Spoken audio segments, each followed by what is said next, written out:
Alright, gwe atulaba ziweze kati weeks 3 okuva eggwanga Uganda lwe twava mu kulonda akalulu k'obwa president kw'ossa n'ababaka ba parliament.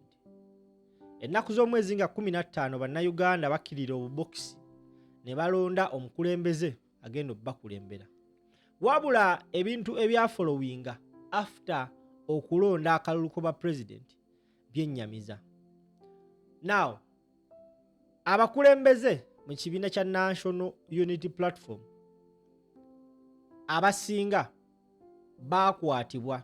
Kuno kwe kwali ba deputy presidents mu National Unity Platform, omukyala Dr. Lina Zedriga Waru kw'ossa n'omukyala Jole Jacqueline Tukamushabe.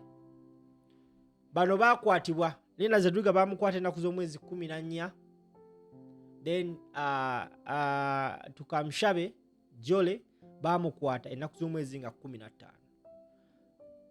Abasajja nga bambadde ebyambalo by'amagye baba peakinga at various places ne batwalibwa. Ziweze nawo 3 weeks ng'abantu baabwe tebabalabako.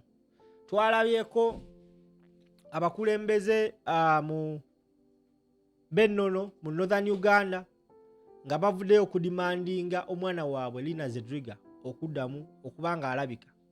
Lina Zedriga ekyenjawulo ekimuliko, ono omukyala Lina Zedriga naye abadde nga abanja bbaawe yabuzibwawo agamba na buli kati taddangamu kulabikako.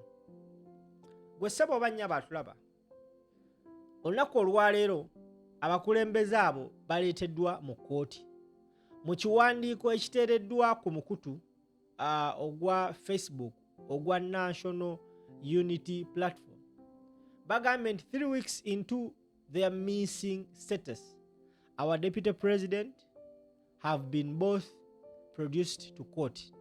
Dr. Lina Zedriga is at Gulu Court, while her counterpart Jole Jacqueline Tukamushabe has been produced at Kabale Court. The two are being charged with trumped-up charges of incitement to violence. Relatedly, our EMC member, Comrade John Mary Sebufu, has also been produced at Nakawa Court after a period of 3 weeks under incommunicado detention.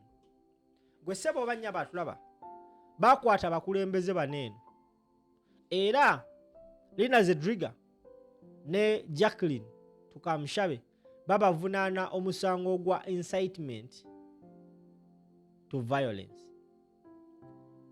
Olunaku lw'ejjo akulembera akakiiko k'ebyokulonda aka National Unity Platform, omukyala Chemutai yavuddeyo n'ategeeza eggwanga nti bazze ewuwe ne bamukwata, amagye ne gakuba amasasi ne gasasamaza ekyalo, ng'omusango gwe bamuvunaana gwakuba nti baafunye intelligence mbwakweka Bobi Wine. Joel Ssenyonyi yali mu parliament yateeka baminisita ba Museveni ku nninga, era Chris Baryomunsi n'avaayo n'agamba nti tewali muntu yenna whatsoever anoonya Bobi Wine. Kyagulanyi tewali amunoonya era waddembe okudda ewuwe. Now, kino kyongedde tulaga ensonga lwaki Bobi Wine akyekwese. Olaba baatuuse n'onnoonya omukyala Chemutai nga bagamba yamukweka mu maka ge Mbaale, ne bavuga nayo ne bakebera nga taliyo, ekiraga nti wonna we bakwatira Bobi Wine. Era gonna wena ndaba ndi wano okutegeeza omusango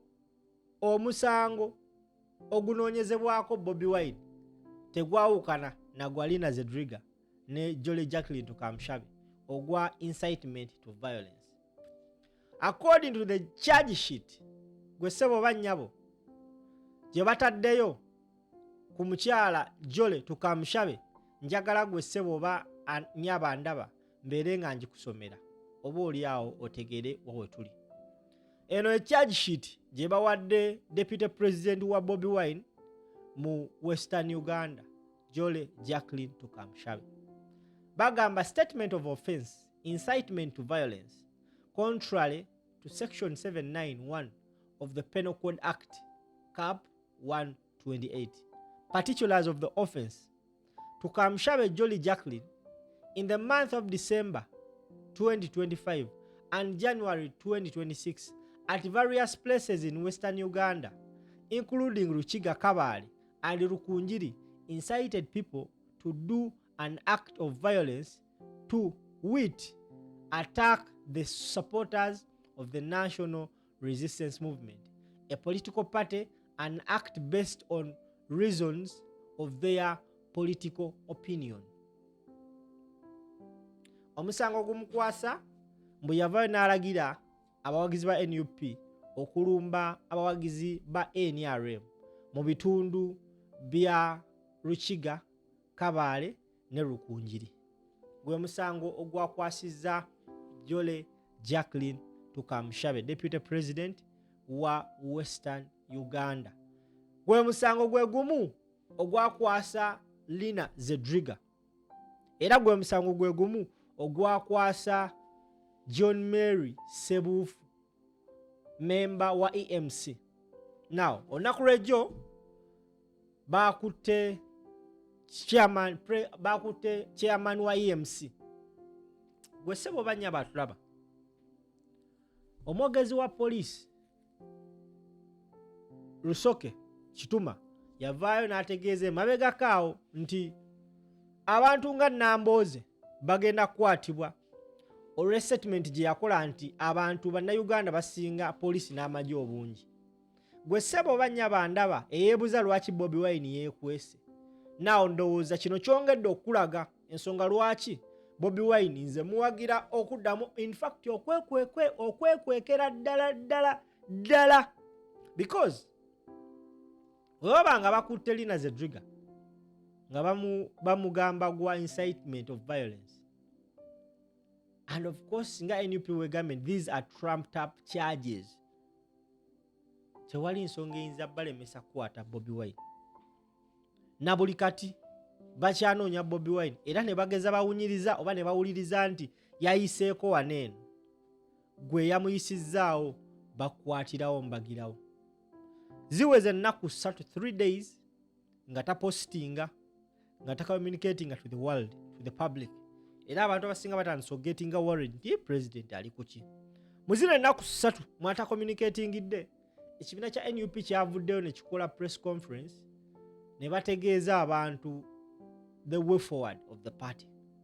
Abantu babadde basuubira birala newankubadde ng'ekibiina kyabagambye stand y'ekibiina ndala. Kibiina kyagambye nti abantu abo bonna abeesimbyewo ku mitendera gy'abakansala, division mayors, chairpersons ne ba MPs nga bababba nga mulina obukakafu muli baddembe ogenda mu kkooti. Era ne bagamba we baatuula baasazeewo akalulu k'obwa pulezidenti kokka ke tutagenda kugendera mu kkooti, wabula akalulu akasigadde ng'olina obukakafu, olina DR forms zo, oli free okugenda mu kkooti okwekubira omulanga. Kino kijjiridde nga abasajja batandise okunokolayo abakulembeze ba NUP. Ekyabadde Masaka mwakirabye, omukyala Nalubowa yaggiddwako ekifo kye ne bakiwa omukyala Nammeere. Zonna ensonga ezabaddeyo mwazigoberedde. Kati awo tuli gwe ssebo bannyabo atulaba. Oli ku mukutu ogwa Verse Strange, bampita Simple, tambuza video.